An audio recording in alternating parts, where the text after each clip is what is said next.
நீங்க இரவும் பகலும் வேதத்தை தியானிச்சீங்கன்னா you will walk like the word of God, you will act like the word of God, you will see like the word of God. அவர் இருக்கிற பிரகாரமாக நாமும் இவ்வுலகத்தில் இருக்கிறோம்.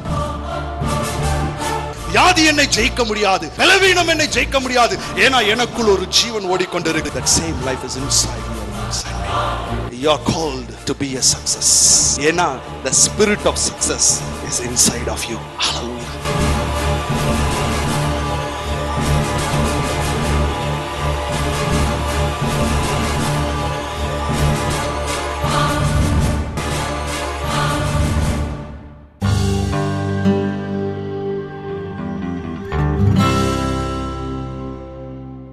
ஹalleluya. ஒரு வசனத்தை நான் வேகமாக வாசிக்கிறேன், கவனியுங்கள். 1 தெசலோனிக்கேயர் புத்தகம் 5வது அதிகாரம் 1 to 11 வரைக்கும் வாசிக்கிறேன், கவனியுங்கள். இன்றைக்கும் விஞ்ஞானத்தை வைத்து தான் பேச போகிறேன். நேற்றைய தினத்தின் தொடர்ச்சியாகத்தான் பேச போகிறேன். ஆனாலும் வசனம் இல்லாமல் ஆரம்பிக்க எனக்கு இஷ்டம் இல்லை. நான் வசனத்தை முதல்ல நான் வாசிக்கிறேன். ஒரு சில காரியங்களை நான் சொல்ல விரும்புகிறேன். 1 தெசலோனிக்கேயர் 5வது அதிகாரம் 1 to 11 வரைக்கும் நான் வாசிக்கிறேன், கவனியுங்கள். சகோதரர்களே, இவைகள் நடக்கும் காலங்களையும் சமயங்களையும் குறித்து உங்களுக்கு எழுத வேண்டுவதில்லை. அப்படின்ன உடனே இது தேவையில்லைன்னு அர்த்தம் கிடையாது. அவன் ஏன் எழுத வேண்டுவதில்லைன்னு சொல்றான்னா இது உங்களுக்கே தெரிஞ்சிருக்கணும், அதான் அர்த்தம். உடனே நம்ம நிறைய பேர் இதெல்லாம் பார்க்க வேண்டாம், கணக்கு போட வேண்டாம், ஒன்றும் பண்ண வேண்டாம் அப்படின்னு சொல்லி நல்லா கவனிச்சுக்கோங்க. ஒரு காரியத்தை சொல்ல விரும்புகிறேன். நம்முடைய வேத புத்தகத்தில் ஏறக்குறைய 30% தீர்க்க தரிசன வார்த்தைகள் நிரம்பினதாக இருக்கிறது. எல்லாமே தீர்க்க தரிசன வார்த்தைகள் தான். ஆனால் ஒரு 30% அதில் அதாவது ஒரு தீர்க்க தரிசன வார்த்தைகளாய் அமைந்த வார்த்தைகளாக அதில் இருக்கு. அதில் 90% அந்த 30%ல் 90% எதை குறித்த தீர்க்க தரிசனம் அப்படின்னு கேட்டால் கடைசி நாட்கள், பின்னாட்களில் சம்பவிக்கக்கூடிய அந்த காரியங்களை குறித்து தான் போடப்பட்டிருக்கான். 90%. இயேசு கிறிஸ்துவும் புதிய ஏற்பாட்டில் பார்த்தீங்கன்னா வேத புத்தகத்தில் 4 வேத புத்தகங்கள்ல 3 வேத புத்தகங்கள்ல ஏறக்குறைய ஒரு முழு அதிகாரமும் இயேசுனுடைய வருகையை குறித்தும் பின்னாட்களில் நடக்கக்கூடிய இயேசுவின் வருகைக்கும் அவருடைய ராஜ்யம் ஸ்தாபிக்கப்படுவதற்கும் நடக்கக்கூடிய அடையாளங்களை குறித்து மிக தெளிவாக சொல்லி இருக்கிறார். சும்மா சொல்லல. ஏன்னா இந்த காலங்களை நீங்களும் நானும் அறிந்து கொள்ள வேண்டும் என்பது தேவனுடைய திட்டம். God wants us to know. அதனால தான் அவர் சொல்லியிருக்கிறார், ஒரு பூமி எதிர்ச்சி வரும், இப்படி கொள்ளை நோய்கள் வரும், பஞ்சங்கள் வரும், அங்கே ஜாதிக்கு விரோதமாய் ஜாதி எழுமும். எதுக்கு இதெல்லாம் சொல்லிக்கொண்டே வருகிறார் என்றால் so that the church might know his coming. ஏதோ திடீர்னு வந்து வாரிட்டு போகிற மாதிரி கிடையாது, இவர்களுக்கு தெரிந்திருக்க வேண்டும் என்பதற்காகத்தான். வாசிக்கிறேன் பாருங்க. சகோதரரே, இவைகள் நடக்கும் காலங்களையும் சமயங்களையும் குறித்து நான் உங்களுக்கு எழுத வேண்டுவதில்லை. இரவிலே திருடன் வருகிற விதமாக கர்த்தருடைய நாள் வரும் என்று நீங்களே நன்றாய் அறிந்திருக்கிறீர்கள். எத்தனை பேர் அறிஞ்சிருக்கிறீங்க? பவுல் சொல்றாரு அறிந்திருக்கிறீர்கள், அதனாலதான் எழுத வேண்டுவதில்லை என்றார். அடுத்த பாருங்க. சமாதானமும் சௌக்கியமும் உண்டென்று அவர்கள் சொல்லும் போது கர்ப்பவதியானவளுக்கு வேதனை வருகிறது போல அழிவு சடிதியாய் அவர்கள் மேல் வரும், அவர்கள் தப்பி போவதில்லை. சகோதரரே, அந்த நாள் திருடனை போல உங்களை பிடித்து கொள்ளத்தக்கதாக நீங்கள் அந்தகாரத்தில் இருக்கிறவர்கள் அல்லவே. நீங்கள் எல்லோரும் வெளிச்சத்தின் பிள்ளைகளும் பகலின் பிள்ளைகளுமாய் இருக்கிறீர்கள். நாம் இரவுக்கும் இருளுக்கும் உள்ளானவர்கள் அல்லவே. ஆகையால் மற்றவர்கள் தூங்குகிறது போல நாம் தூங்காமல் விழித்துக் கொண்டு தெளிந்தவர்களாய் இருக்க கடவோம். தூங்குகிறவர்கள் ராத்திரியிலே தூங்குவார்கள், வெறிக்கொள்ளுகிறவர்கள் ராத்திரியிலே வெறிக்கொள்ளுவார்கள். பகலுக்குரியவர்களாகிய நாமோ தெளிந்தவர்களாய் இருந்து விசுவாசம், அன்பு என்னும் மார்க்கவசத்தை, இரட்சிப்பின் நம்பிக்கை என்னும் தலைச்சீராவையும் தரித்து கொண்டிருக்க கடவோம். தேவன் நம்மை கோபாக்கினைக்கென்று நியமிக்காமல் நம்முடைய கர்த்தராகிய இயேசு கிறிஸ்து மூலமாக இரட்சிப்படைவதற்கென்று நியமித்தார். நாம் விழித்திருப்பவர்களானாலும் நித்திரை அடைந்தவர்களானாலும் நம்முடனே கூட நாம் ஏகமாய் பிழைத்திருக்கும்படி அவர் நமக்காக மரித்தாரே. ஆகையால் நீங்கள் செய்து வருகிறபடியே ஒருவரை ஒருவர் தேற்றி ஒருவருக்கொருவர் உண்டாயிருக்கும்படி செய்யுங்கள். நல்லா கவனிங்க. We are living in light. எத்தனை பேர் லைட்ல இருக்கிறோம் சொல்றீங்க? நமக்கு திருடன் வர்றது போல வர்றது கிடையாது. நமக்கு தேவன் பல காரியங்களை அறிவித்திருக்கிறார். நல்லா கவனிங்க. வெளிச்சம் எங்கே இருக்கிறது? வேதமே வெளிச்சம். ஆமென். God is light, his word is light. ஆமென். அப்ப இந்த வேதம் வெளிச்சமாக இருக்கிறது. இன்னைக்கு இந்த வேதத்துல நீங்க இருப்பீங்கன்னு சொன்னீங்கன்னா நான் ஒரு காரியம் சொல்றேன், நீங்களும் நானும் வெளிச்சத்தில் இருக்கிறோம். குழப்பம் வரவே வராது. We stick to the word of God. அதனால தான் நல்லா கவனிங்க. நான் எப்பவுமே ஒரு காரியம் சொல்வேன், அற்புதங்கள் நல்லது, நான் அற்புதங்களை நம்புகிறேன். அடையாளங்கள் நல்லது, நான் அடையாளங்களை நம்புகிறேன். சொப்பனங்கள் உண்டு, நான் சொப்பனங்களை நம்புகிறேன். தரிசனங்கள் உண்டு, நான் தரிசனங்களையும் நம்புகிறேன். ஆனா எல்லாவற்றுக்கு மேலாக இங்க பேதுரு சொல்ற ஒரு அருமையான ஒரு காரியத்தை 2 பேதுரு 1:16 நாங்கள் தந்திரமான கட்டுக்கதைகளை பின்பற்றினவர்களாக அல்ல, அவருடைய மகத்துவத்தை கண்ணார கண்டவர்களாகவே நம்முடைய கர்த்தராகிய இயேசு கிறிஸ்துவின் வல்லமையையும் வருகையையும் உங்களுக்கு அறிவித்தோம்.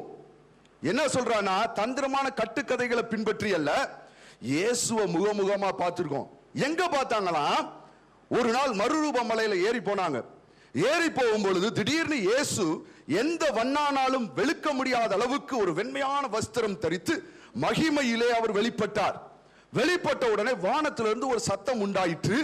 அந்த மேகத்திலிருந்து வந்த சத்தமே சொல்லுச்சு, இவர்தான் என்னுடைய நேசகுமாரன். இதை இவங்க காதால கேட்டாங்க. அந்த தரிசனத்தை தங்களுடைய சொந்த கண்களினாலே பார்த்தார்கள். இப்படிதான் சொல்றாங்க, அதை நாங்க பார்த்திருக்கிறோம், இவர் என்னுடைய நேசகுமாரன், இவரிடத்தில் பிரியமாய் இருக்கிறேன் என்று சொல்லுகிற சத்தம் உன்னதமான மகிமையிலிருந்து அவருக்கு உண்டாகி பிதாவாகிய தேவனால் அவர் கனத்தையும் மகிமையும் பெற்ற போது அவரோட கூட நாங்கள் பரிசுத்த பர்வதத்தில் இருக்கையில், மறுரூப மலையில இருக்கையில் வானத்திலிருந்து பிறந்த அந்த சத்தத்தை கேட்டோம். இப்ப அடுத்த சொல்றாரு, இது ரொம்ப ரைட்டு தான். அடுத்த சொல்றாரு, அதிக உறுதியான தீர்க்க தரிசன வசனமும் நமக்கு உண்டு. அது ஒரு தீர்க்க தரிசனம், பார்த்ததுதான் தரிசனம், எல்லாம் உண்மைதான். But there is a more sure word. இங்கிலீஷ்ல போட்டிருக்கு. என்ன போட்டிருக்குன்னா, more sure word. அதிக உறுதியான தீர்க்க தரிசனம் உண்டு. எது வேணாலும் மாறலாம். வானம் ஒளிந்து போலாம், பூமி அழிந்து போலாம், ஆனா அவருடைய வார்த்தை ஒளிந்து போவதில்லை. ஆமென். So stick to the word of God. இந்த கடைசி நாட்கள்ல பிசாசுனுடைய முதல் அட்டாக் என்ன அப்படின்னு கேட்டீங்கன்னா, கடைசி நாள்ல தெரிந்து கொள்ளப்பட்டவர்களும் வஞ்சிக்கப்படக்கூடிய ஒரு காலத்துல ஒரு மேஜர் அட்டாக் என்னன்னா, பிசாசு இன்றைக்கு இந்த வேத வசனத்திலிருந்து தேவ பிள்ளைகள் வழுவி விலகி போகும்படியாக செய்கிறது தான் இன்னைக்கு பிசாசுனுடைய மகா பெரிய திட்டம். So come to the word, run to the word of God. Amen. Hallelujah. எத்தனை பேர் ஆமென் சொல்றீங்க? Hallelujah. அப்ப தந்திரமான கட்டுக்கதைகளை நாங்க நம்பல. நேத்து என்ன பார்த்தோம்? சயின்ஸ் என்கிற விதமாக என்னத்தை பார்த்தோம்? படம் பார்த்தோம். படம் காமிச்சாங்க. நான் யோசிச்சேன், நம்ம ஊர்ல இலவச அரிசி, இலவச எண்ணெய், இலவச கேஸ் அப்படின்னு சொல்லி மக்களை ஏமாத்துறாங்க. நம்ம மக்கள்லாம் ஏமாந்த மக்கள் சொல்றோம். இவங்களை இலவச அரிசி கொடுத்து ஏமாத்துறாங்கன்னா நான் யோசிச்சேன், இவங்களாவது பரவாயில்லன்னு நினைக்கிறேன். அவங்கள ஒரு பல்ல காமிச்சு, ஒரு பல் சட்டை காமிச்சு, ஒரு எலும்பை காமிச்சு அவர்களை ஏமாற்றி இருக்கிறான். அப்ப பிசாசு பாருங்க எவ்வளவு தந்திரமா இன்னைக்கு ஏமாற்றி இருக்கிறான். people are being deceived. எத்தனையோ சின்ன பிள்ளைங்க ஏமாற்றப்படுகிறார்கள். நான் தான் போய் பார்த்தேன், நேற்று என்னுடைய மகளுடைய டெக்ஸ்ட் புக்கையும் எடுத்து பார்த்தேன். பாத்தீங்கன்னா நான் நேற்று கஷ்டப்பட்டு அவ்வளவு பேரை சொல்லிக்கிட்டு இருந்தேன், அது பாட புத்தகங்களில் இடம்பெற்று இருக்கிறது. எனக்கு வெளியில போன உடனே பாத்தீங்கன்னா ஒரு 10ஆம் கிளாஸ் படிக்கக்கூடிய ஒரு நல்ல ஒரு வாலிப சகோதரன் வந்து சொன்னாப்ல, அண்ணே நான் வேறு மதத்திலிருந்து நான் இயேசுவை ஏற்றுக்கொண்டேன். இயேசு மேல எனக்கு இது வரைக்கும் எந்த ஒரு விசுவாசம் குறையவே இல்லைனே, ஆனா எனக்கு ஒரு மூளையில ஒரு டவுட் இருந்துகிட்டே இருந்தது. வெளியில போனோன்னே சொன்னாப்ல, எனக்கு ஒரு டவுட் இருந்துட்டே இருந்தது, அந்த டவுட் இன்னைக்கு கிளியர் ஆயிருச்சு. இன்னொரு சகோதரர் சொன்னாரு, மாலத்தீவில இருந்து வந்தவர். அவர் சொன்னாரு, பிரதர் அநேகர் இந்த கேள்வியை கேட்கும் பொழுது என்னால எப்படி இதுக்கு பதில் சொல்றதுன்னு தெரியாம நான் திகைத்திருக்கிற நேரங்கள் உண்டு. இன்னைக்கு எனக்கு ஒரு காரியம் புரிஞ்சிருச்சு, இது யோசிப்பேன் இது எப்படி என்று சொல்லி, ஆனா எனக்கு புரிஞ்சிருச்சு அப்படின்னு சொன்னார். நிச்சயமாக இது உங்களுக்கு மாத்திரமல்ல. நான் நேற்று போய் ஆண்டவர்கிட்ட ஜெபம் பண்ணும்போது ஆண்டவர் சொன்னார், இது அநேக மக்களுக்கு பிரயோஜனமா இருக்க போகுது. விசேஷமா எனக்கு என்ன அப்படின்னு கேட்டீங்கன்னா, தமிழ் மக்களுக்கு, அதுவும் ரொம்ப எளிமையான மக்களும் இதை புரிந்து கொள்ள வேண்டும். ரொம்ப புரிஞ்சுக்கிட்டனாலும் பரவாயில்ல, அவங்களுக்கு அட்லீஸ்ட் நம்ம வேதம் உண்மையானது என்பது தெரிந்தா போதும். ஆமென். சொல்ற கட்டுக்கதைகளை அவர்கள் நம்பாமல் இருக்க வேண்டும் என்று சொல்லி நான் விரும்புகிறேன். இது இருந்தா போதும். சரி, ரைட். இப்ப நம்ம ஒரு சில காரியங்களுக்குள்ளாய் கடந்து செல்வோம். நேற்றைய தினத்தின் தொடர்ச்சியை தான் நான் இன்னைக்கு உங்களுக்கு ஒரு சில காரியங்களை சொல்ல போறேன். I'm going to talk on the continuation. ஏன்ட்ட ஒரு பள்ளி ஆசிரியர், அதாவது உதவி தலைமை ஆசிரியராக இருக்கிறவர் வந்து ஒரு தடவை என்கிட்ட ஒரு கேள்வி கேட்டார். அவர் சொன்னார், எவல்யூஷன் தவறு, இது எனக்கே ஓரளவுக்கு தெரியும், ஆனா இன்னைக்கு உலகம் இவ்வளவு பழமையானது என்று சொல்லுகிறார்களே, that is called radio active dating என்று சொல்லுகிறார்கள். காலங்களை அதன் மூலமாக கணக்கிடுகிறார்கள். விஞ்ஞானிகள் விஞ்ஞான ரீதியாய் கணக்கிட்டு உலகம் இவ்வளவு பழமையானதுன்னு சொல்றாங்களே, அது ஒண்ணு மாத்திரம் எனக்கு இன்றைக்கும் புரியவில்லைன்னு சொன்னார். நான் நேற்றைய தினத்தில் உங்களுக்கு இந்த பரிணாம வளர்ச்சி, இந்த கொள்கை எவ்வளவு தவறு என்பதை சொல்லி சுட்டி காட்டு விட்டேன். ஆனா இன்னைக்கு அதே பரிணாம வளர்ச்சிக்காரர்களும் அதே விஞ்ஞானிகளும் இன்னைக்கு உலகத்தை மிக மிக பழமையானது என்று சொல்லுகிறார்கள். அப்ப இந்த விஞ்ஞானம் சொல்லுகிற கூற்று 100% சரிதானா? அதுதான் இன்னைக்கு நம்ம பார்க்க போகிறோம். ஏன்னா வேதத்தின் அடிப்படையில் நம்ம பார்க்கிறோம் என்று சொன்னால், ஒவ்வொரு நாளாக சாயந்திரமும் பகலுமாக தேவன் என்ன செய்கிறார் என்று சொன்னால், அவர் ஒவ்வொன்றையும் சிருஷ்டிக்கிறார். 6 நாட்களிலே அவர் சிருஷ்டித்து 7வது நாளிலே அவர் ஓய்ந்திருந்தார் என்று பார்க்கிறோம். அப்ப உலகம் இவ்வளவு பழமையானதா? இதைத்தான் நம்ம ஒரு சில காரியங்களை இன்றைக்கு பார்க்க போகிறோம். காரியம் பார்க்கிறது, நம்ம பார்க்கக்கூடிய இந்த பூமியானது இது இளமையானதா பழமையானதா? இன்றைக்கு விஞ்ஞானிகள் என்ன சொல்லுகிறார்கள் என்று சொன்னால், ஏறக்குறைய 4.5 4.6 பில்லியன் வருஷங்கள் பழமையானது என்று இவர்கள் கணக்கிட்டுள்ளார்கள். இதையும் விஞ்ஞான ரீதியாக கணக்கிட்டு அவர்கள் சொல்லுகிறார்கள். there is something called radio. அதை நான் பின்னாடி சொல்றேன். ரேடியோ ஆக்டிவ் வச்சு அதை எப்படி அவர்கள் கண்டுபிடிக்கிறார்கள், அந்த எலிமெண்ட்ஸ் வச்சுன்னு சொல்றேன். பாருங்க, இப்படி என்று சொல்லுகிறார்கள். ஒரு சயின்டிஸ்ட் ஒரு வேத வல்லுநர் இடத்திலே இப்படிப்பட்ட ஆதார பூர்வங்களை கொடுக்கும் பொழுது இந்த வேத வல்லுநன் திகைத்து போகிறான். என்ன சொல்லுவதுன்னு எனக்கு தெரியல. அந்த பாறை படிவங்களும் அந்த பாறை தளங்களும் அது எவ்வளவு சொல்லுதுன்னா, வருஷங்கள் ஏறக்குறைய 4.6 பில்லியன் வருஷங்கள் என்று சொல்லுகிறது. இவனுக்கு என்ன சொல்றதுனே தெரியல. இவனுக்கு தெரிந்ததெல்லாம் என்னவென்றால், 6 நாட்களிலே பூமி சிருஷ்டிக்கப்பட்டது. எவ்வளவு நாளாச்சு ஏதாச்சுன்றது இவனுக்கு தெரியாது. இப்ப யோசித்துக் கொண்டிருக்கிறார் என்ன சொல்வது என்று சொல்லி. நன்றாக கவனிங்க, இன்னைக்கு இந்த மாதிரி சில காரியங்கள் பெரிய பிரச்சனையை கொண்டு வருகிறது. மக்களுக்கு நிறைய கேள்வி இதுல தான் வருது. நான் நேத்து இங்க இருந்து போகும்பொழுது ஒரு சகோதரர் வந்து என்கிட்ட வேகமா வந்து சொன்னார், பிரதர் நான் உங்களுக்கு ஒரு இன்ஃபர்மேஷன் கொடுக்குறேன் அப்படின்னார். நான் சொன்னேன், எனக்கு என்ன அதுக்கப்புறம் கேட்கறதுக்கு எந்த ஒரு இதுவுமே இல்லை. I want to just leave. அவர் வந்து சொன்னார், ஒரு இன்ஃபர்மேஷன் சொல்றேன், என்ன அப்படின்னு கேட்டேன். அவர் வேகமா சொன்னார், அது எனக்கு பாதி புரிஞ்சிச்சு பாதி புரியல. சொன்னார், மகாபலிபுரத்துல கடல் கீழே போயிருச்சு, அதனால கல்லான ஒரு மரத்தை கண்டுபிடித்து இருக்கிறார்கள். பேப்பர்ல போட்டிருக்கானா 20 கோடி வருஷம் அதற்கு என்று அது போடப்பட்டிருக்கிறான். அவன் போட்டிருக்கான பின்னாடி அப்ப கடல் ஏறக்குறைய பெரம்பூர் வரைக்கும், மெட்ராஸ் போனவங்களுக்கு தெரியும், பெரம்பூர் வரைக்கும் கடல் இருந்ததாம் அப்படின்னு சொன்னார். நான் போயிட்டேன். போனதுக்கு அப்புறம் தான் எனக்கு இந்த யோசனை வந்துச்சு. இப்ப அவன் 20 கோடி வருஷம் சொன்னாரு. அந்த பிரதர் அதை கேள்வியா என்கிட்ட வந்து சொல்லல, இன்ஃபர்மேஷனா சொன்னார். பிரதர் இதை நீங்க யூஸ் பண்ணலாம் அப்படின்னு சொல்லி. அப்ப நான் போய் யோசிச்சு பார்த்தேன், இந்த பிரதர் ஒரு கேள்வியை ஏன் கேட்கவில்லை? அந்த மரம் கல்லாச்சே, அது 20 கோடி வருஷம் எப்படி சொல்றாங்க அப்படின்னு ஏன் கேள்வி கேட்கல? இவ்வளவு மெசேஜ் எடுத்த எனக்கு அவர் வந்து ஒரு செய்தியை தான் கொடுத்தார். அவர் தப்பா எடுத்துக்க வேண்டாம், ஆனா சொல்றேன், ஏன் கேள்வி கேட்கல? நல்லா கவனிங்க. பேப்பர்ல போட்ட உடனே பேப்பர்ல வர செய்திகளை நாம் நம்புகிறோம். இன்னைக்கு கிறிஸ்தவ இடத்துல இது ஒரு பெரிய பிரச்சனை. இந்த ப்ராப்ளம், இட்ஸ் a problem. யோனா 3 நாள் மீனின் வயிற்றில் இருந்தான்னா ஏங்க எப்படிங்க இது எப்படிங்க நாங்க நம்புறது? நான் இப்ப கேட்கிறேன், அந்த கல்லு மரம் கல்லாச்சா கல்லு மரமாச்சா ஏதோ ஒண்ணு 20 கோடி வருஷம் எப்படிங்க ஏன் நீங்க கேட்க மாட்டேன்றீங்க? இன்னைக்கு அதை தான் கேட்கணும். வேதத்தை இது ஏன் எப்படி எதுக்கு? The word of God has said it, it has settled everything. அவ்வளவுதான். இது சொல்லுச்சுன்னா சொன்னது அப்படின்னு நிறைய விசுவாசிகள் ஏற்றுக்கொள்ள மாட்டேன்றாங்க. இது ஏங்க இப்படி? ஒருவர் வந்து கேட்டார், பாத்தீங்கன்னா சூரியனை ஆண்டவர் படைக்கும் பொழுது அது வந்து பின்னாடி தான் படைச்சாரு, ஆனா அதுக்கு முன்னாடியே அவர் சொல்றாரு வெளிச்சம் உண்டா கடவுன்னு சொல்லிட்டு, சாயங்காலமும் பகலும் ஆகி ஒரு நாள் ஆயிற்று. எப்படிங்க சாயங்காலம் ஆயிருக்கும்? சூரியனை பின்னாடி தானே படைச்சாரு. அதற்கு பின்பு பார்த்தாதான் சூரியனை ஒரு படைக்கிறார். 4வது நாள்ல ஒரு சூரியனை படைக்கிறார். எப்படி வந்தது பாருங்க. இன்னைக்கு நிறைய கேள்விகள். அந்த வசனத்தை வாசிக்கிறோமே. தேவன் வெளிச்சம் உண்டாக கடவுது என்றார், வெளிச்சம் உண்டாயிற்று. வெளிச்சம் நல்லது என்று தேவன் கண்டார். முதல்ல வெளிச்சத்தை உண்டாக்கிட்டார். வெளிச்சம் எங்க இருந்து வருது? இந்த லைட்ல இருந்து வெளிச்சம் வருது. இது இந்த லைட்லயும் வருது, சோடியம் வேப்பர் லாம்ப்ல இருந்து வருது, ஒரு மெழுகுவத்திரியை கொளுத்தினாலும் அதுலயும் வெளிச்சம் வருது, சிம்னி விளக்குல வச்சாலும் வெளிச்சம் வருது, ஃபயர் பண்ணாலும் வரும், விறகு எரிச்சாலும் வரும், எதுனாலும் வரும். அது மேட்டர் கிடையாது. வெளிச்சம் வந்துருச்சு. வெளிச்சம் பாருங்க. வெளிச்சத்தை தேவன் முதல்ல உண்டாக்குறாரு. பட் லைட் பேரிங் ஆப்ஜெக்ட்ஸ் பின்னாடி உண்டாக்குறார். முதல்ல லைட்டை உண்டாக்கிட்டார்.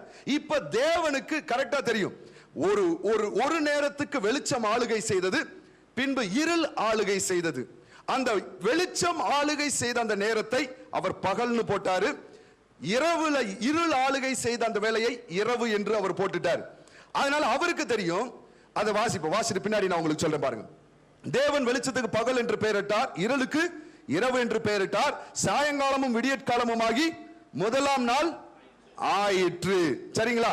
இப்ப இது தேவனுக்கு தெரியுது. இப்ப மனுஷனை உண்டாக்குனா இவன் எப்படிடா இதை கண்டுபிடிப்பான்? பகல் இதுதான், இரவு இதுதான். இதுக்கு தான் ஆண்டவர் என்ன பண்ணார்னா, பின்பு தேவன் பகலுக்கும் இரவுக்கும் வித்தியாசம் உண்டாகத்தக்கதாக வானம் என்கிற ஆகாய விரிவிலே சுடர்கள் உண்டாக கடவது. அவைகள் எதற்காக படைச்சாரா? அடையாளங்களுக்காகவும் காலங்களையும் நாட்களையும் வருஷங்களையும் குறிக்கிறதற்காகவும் இருக்க கடவுது. இது மூலமா நம்ம கத்துக்கிறதுக்காக பின்னாடி படைச்சார். இதை வச்சு ஒரு பெரிய கேள்வி. ஆனா மகாபலிபுரத்தில் கல்லு 20 கோடி வருஷம் ஆச்சு அப்படின்னு சொன்னா, பிரதர் இன்ஃபர்மேஷன், நோ இன்ஃபர்மேஷன். இந்த மாதிரி வேண்டாத இன்ஃபர்மேஷன் மண்டையில போடாதீங்க. அதாவது கம்ப்யூட்டருக்கு சொல்லுவாங்க கார்பேஜ் இன் கார்பேஜ் அவுட்னு சொல்லுவாங்க. இந்த கம்ப்யூட்டரை பொறுத்த வரைக்கும் குப்பையை போட்டா குப்பை தான் வெளியில வரும். இந்த மண்டையும் ஒரு கம்ப்யூட்டர் தான். இன்னைக்கு பாத்தீங்கன்னா சன் டிவி பாக்குறாங்க, மூன் டிவி பாக்குறாங்க. நான் பாருங்க, சன் எப்பவுமே பிரசங்கம் பண்ணும்போது இது சொல்றது உண்டு. ஏன் சொன்னது இல்ல, சன் டிவி ஸ்டார் டிவி தான் இருக்கு. ஆனா நான் ஒரு வேடிக்கையா சொல்றேன், Sun TV moon TV Star TV பாக்குறாங்கன்னு. நாசரேத்துல போய் டிவியை போட்டு அங்க மூன் டிவின்னு ஒண்ணு வந்துச்சு. அப்பதான் யோசிச்சு, ஓஹோ நம்ம பேசுறது கூட அங்க நடைமுறையா ஒண்ணு வந்துருது. இப்ப நம்ம பல டிவி சேனல், காட் டிவி இந்த மாதிரி நிறைய வரப்போகுது. ஏமே அப்படி நம்ம நீ பேச ஆரம்பிக்கிறோம். இந்த கண்ட காரியங்களை தூக்கி மண்டையில போடாதீங்க. that will come out. எல்லாம் படிங்க. ஒரு நியூஸுக்கா லைட்டா பாத்துக்கோங்க. இல்லாட்டினாலும் இன்ஃபர்மேஷன் உங்களை ஆட்டோமேட்டிக்கா சேரும். ரைட்டா? சரி, let's go forth. to support evolution of the age, evolution அதாவது பாருங்க, இப்ப இன்னைக்கு உலகம் இவ்வளவு பில்லியன் வருஷங்கள் சொன்னா, இவ்வளவு பில்லியன் வருஷம் இருந்தாதான் பரிணாம வளர்ச்சிக்கு கரெக்டா இருக்கும். To support evolution, the age of the earth should be old. பரிணாம வளர்ச்சிக்கு கட்டாயம் உலகத்தின் வயசு இவ்வளவாக இருந்துதான் ஆகணும். ஆனா ஒரு காரியம் சொல்றேன், if it is young or old, it is not going to affect Bible. உண்மையிலே ஒருவேளை காலம் இவ்வளவுதான் ஆச்சுனாலும் அதுக்கும் பைபிள்ல இருந்து ப்ரூஃப் பண்ண முடியும், இல்லனாலும் பேச முடியும். அதை குறித்து பிரச்சனையே கிடையாது. whatever it might be. சரி, கவனிங்க. அதாவது ஜியோலாஜிக் காலம் என்று சொல்றாங்க. காலத்தை எப்படி கணக்கிடுறாங்கன்னா, ஒன்று ரேடியோ ஆக்டிவ் ஐசோடோப் டேட்டிங் என்று சொல்றாங்க. ரேடியோ ஆக்டிவ் எலிமெண்ட்ஸ் எடுத்து அதை வச்சு அதனுடைய பழமை எவ்வளவு, அதனுடைய வயசு எவ்வளவு என்று கண்டுபிடிக்கிறார்கள். இன்னொன்று என்னன்னு கேட்டீங்கன்னா, இப்படி ஜியோலாஜிக் காலம் என்று சொல்றாங்க. அதாவது மண்ணினுடைய ஒரு தளம், மண் தளம் இல்லை என்றால் பாறை தளங்களை வைத்து அவர்கள் இந்த காலம் இவ்வளவு பழமையாக இருக்கும் என்று சொல்றாங்க. இது எப்படின்னு கேட்டீங்கன்னா, இதுக்கு அடுத்ததே நான் போய் காமிக்கிறேன், வாசிச்சு கூட வேண்டாம். இந்த காரியத்தை நான் ஏற்கனவே நேற்று சொன்னேன். ஆற்றிலிருந்து தண்ணீர் வருகிறது. இந்த ஆறு என்ன பண்ணுனா, மண்ணை அடிச்சிட்டு வரும், தூசிகளை அடித்து கொண்டு வரும், பாறை சிறு கற்களை அடித்து கொண்டு வரும், அங்கே செத்த சடலங்களையும் அடித்து கொண்டே வரும். பாத்தீங்கன்னா கடல்ல கலக்கும் பொழுது இந்த மண் படிவங்கள் எல்லாம் அப்படியே விழுந்து விழுந்து விழுந்து விழுந்து பாத்தீங்கன்னா மேடாக ஆரம்பிக்கிறது. கடல் மட்டம் அந்த இடத்துல உயர ஆரம்பிக்கிறது. உயர உயர உயர ஒரு நேரத்தில் அந்த சமுத்திரத்தையோ கடலையோ பார்க்கலும், கடல் பரப்பளவை பார்க்கலும் உயரமாக ஆரம்பித்து விடுகிறது. அப்ப பாருங்க, over a million of years, பல லட்ச வருஷங்கள் என்று சொல்லுகிறார்கள். ஒரு படிவம் அமைகிறதுக்கு பல லட்சம் வருஷம் ஆகுது. ஏன்னா பல வருஷமா ஓடி ஓடி ஓடி அந்த ஆறு மண்ணை கொண்டு வந்து ஒரு படிவம், அடுத்த பல மில்லியன் வருஷம் அடுத்த படிவம், பல மில்லியன் வருஷம் அடுத்த படிவம் என்று ஆகிறது என்று பரிணாம வளர்ச்சிக்காரர்கள் சொல்லுகிறார்கள். பாருங்க, இதுதான் நான் போட்டிருக்கேன். பாருங்க, அந்த அந்த அந்த ஆறு வந்து விழுந்து விழுந்து முதல் படிவம், இரண்டாவது படிவம் பிரித்து காண்பித்து இருக்கிறேன். மூன்றாவது படிவம் அடுத்த பாத்தீங்கன்னா அப்படியே உயர ஆரம்பித்துடும். இது அந்த படிவங்கள். ஆறு வருது, படிவம் அப்படியே அமைய ஆரம்பிக்கிறது. அந்த மண்ணினுடைய தளம், அதாவது லேயர்ஸ். தளம் என்று சொன்னால் லேயர். நம்ம இத பாத்தீங்கன்னா தளம் போடுறோம்னு சொல்றோம்ல, அதை தான் நான் சொல்றேன். ஸ்ட்ரேட்டாஸ், காலம்ஸ் என்று இங்கிலீஷ்ல சொல்றாங்க. இது வந்து தளம் என்று நான் அதை மொழிபெயர்த்து இருக்கிறேன். ஒரு மண் தளம், இல்லை என்றால் பாறை தளம் என்று சொல்லலாம். கடைசியில பாத்தீங்கன்னா அது எழும்பி எழும்பி எழும்பி கடைசியில பாத்தீங்கன்னா இவ்வளவு உயரம் வந்துருச்சு. எப்படி கடல் மட்டத்தை காட்டிலும் உயரமாக நிற்கிறது. அங்கே அதனுடைய தளங்களை நீங்கள் பார்க்கலாம். பல மில்லியன் வருஷம் இங்கிருந்து இவ்வளவு தூரம் ஏறுறதுக்கே பல மில்லியன் வருஷம் எடுத்திருக்கும். அடுத்தது பாருங்க, அதுல உண்டான அந்த தளங்களை நீங்கள் பார்க்கலாம். These are called stratas in English. இது ஏன்னா இதை ஜியோலாஜிஸ்ட் என்று சொல்லக்கூடிய இந்த பூமியை ஆராய்ச்சி செய்யக்கூடியவர்கள் இதைத்தான் வச்சு காலங்களை நிர்ணயிக்கிறார்கள். ஏன்னா இதை தான் நீங்க சொல்லணும். இதுதான் காலம் இவ்வளவு கூடன்னு சொன்னா எப்படி அவர்கள் நிர்ணயிக்கிறார்கள் என்பது தெரிஞ்சாதான் அடுத்து நம்ம கவுண்டராக்ட் பண்ண முடியும். அதுக்கு தான் வேகமா நான் காண்பிக்கிறேன். இந்த இடத்துல பாறை உயர்ந்து இருக்கிறது. நீண்ட நாட்களாக ஆறு விழுந்து விழுந்து விழுந்து இந்த பாறை தளங்கள் உயர்ந்து உயர்ந்து இவ்வளவாக இருக்கிறது. அதுல பாத்தீங்கன்னா ஒவ்வொரு தளங்கள் உங்களுக்கு தெரியும். Can you see the stratas? பார்க்க முடியுதா? அந்த தளங்கள் தெரிகிறது. இதை வச்சுதான் இந்த தளம் எவ்வளவு வருஷம், இந்த தளம் பாத்தீங்கன்னா கொஞ்சம் வித்தியாசமா இருக்கும். இது பல லட்ச வருஷங்களுக்கு உருவாகி இருக்கும். இது 1 லட்சம் வருஷமா இருக்கும், பல மில்லியன் லட்சம் அப்படின்னு இருக்கும். அது அவர்கள் கண்டுபிடிக்கிறார்கள். ரைட். இப்ப பாருங்க, இதுல தான் என்ன பண்றாங்கன்னா ஜியோலாஜிஸ்ட் என்று சொல்லக்கூடியவர்கள், இந்த பூமியை ஆராய்ச்சி செய்யக்கூடியவர்கள், இவர்கள் என்ன பண்றாங்கன்னா குழி தோண்டி இந்த பாறைகளை எல்லாம் செதுக்கி அப்படியே பாதுகாப்பாக பொறுமையாக வெட்டி இவர்கள் அதற்குள்ளாக இருக்கக்கூடிய படிவங்களை எடுக்கிறார்கள். இதான் வந்து ட்ரைலோபைட்ஸ் என்று நேற்று பார்த்தோம், பிராக்கோபாட்ஸ் என்று பார்த்தோம். இவைகள் எல்லாம் மிக மிக பழமையான பாறை படிவங்கள் என்று சொல்றாங்க. ஏன்னா இதெல்லாம் 350 மில்லியன் வருஷத்துக்கு முன்பாக வாழ்ந்தவைகள். அப்ப இதை அவங்க கண்டுபிடிச்சு எடுக்கும் பொழுது அவங்க என்ன சொல்றாங்கன்னா அந்த தளங்கள் எல்லாம் அவ்வளவு பழமையானது. அதை அடுத்த படத்துல காமிக்கிறேன்.